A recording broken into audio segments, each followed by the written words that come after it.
இன்னைக்கு என்னம்மா பண்ணின்னு இருக்கிறேன்? ஊரில் வச்சுமா ஊற வச்சுக்கிறேன். இப்போ நைட்டு அரைச்சி வச்சுன்னா கஞ்சி காசலாமா வத்தலுக்கு. ஏம்மா அதை நைட்டு தான் அரைக்கணுமா? ஆமாம்மா, நைட்டு தான் அரைச்சி வைக்கணும். காலை கஞ்சி காசலாம்.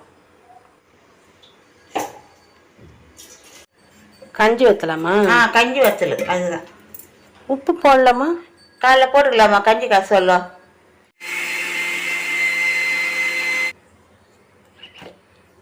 இது ஊற வச்சாச்சுமா 2 மணி நேரம் ஊற வைக்கணும். இந்த மாதிரி அரைச்சி எடுக்கணும். அரைச்சி கஞ்சி காசணும் வத்தலுக்கு.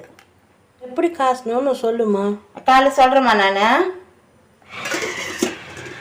அவ்வளோதான், காலைல தான் எடுக்கணும். கப்பு சின்ன வெங்காயமா, 1 கப்பு தக்காளி, இஞ்சி பூண்டு, பச்சை மிளகாய், மிச்சமாக தண்ணி ஊற்றி நைஸாக அரைக்கணுமா.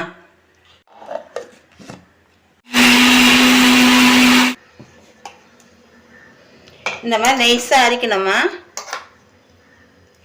நேற்று நைட்டு மாவு அரைச்சி வச்சிடலாமா நம்ம. இப்போ நல்லா கட்டி கரைக்கணும். இதை அரைச்சி வச்சுக்கிற மசாலாவை இந்த மாவில் ஊற்றணும். ஊற்றி நல்லா கலக்கணும்.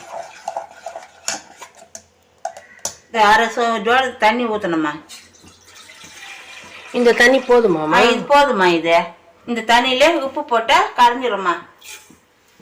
தண்ணி கொதிச்ச பிறகு மாவு கரைச்சி ஊற்றலாமா. தண்ணி சல கொதிக்குதுமா. இந்த கொதிக்கிற தண்ணியில் தான் இந்த மாவு கரைச்சி நம்ம ஊற்றணும்.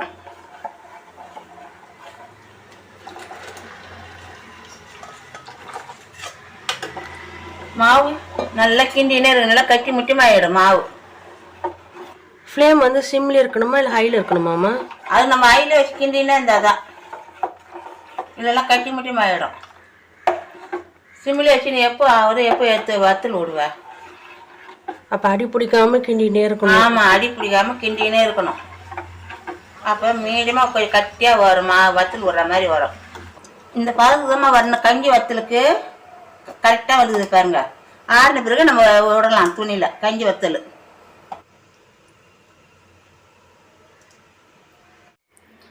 ஆறி போச்சுமா. இந்த மாதிரி தான் விடணும் கஞ்சி வத்தல். நீங்கள் வாங்க நம்ம சேர்ந்து வத்தல் விடலாம்.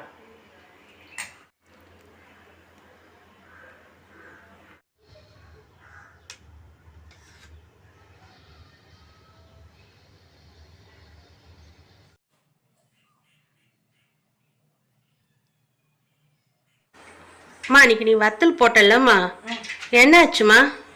காஞ்சிச்சுமா. இந்த 2 நாள்லயே காஞ்சிச்சு வத்தல். இந்த பாரு சூப்பராக இருக்கு பாரு. வத்தல் காஞ்சிடுச்சு பாரு. இப்போ நான் கடாயை வச்சு எண்ணெய் வச்சு பொரிக்க போகிறேன். நான் எண்ணெய் காஞ்சிச்சுமா. அந்த வத்தல் போட்டு பொரிக்கிறோம்.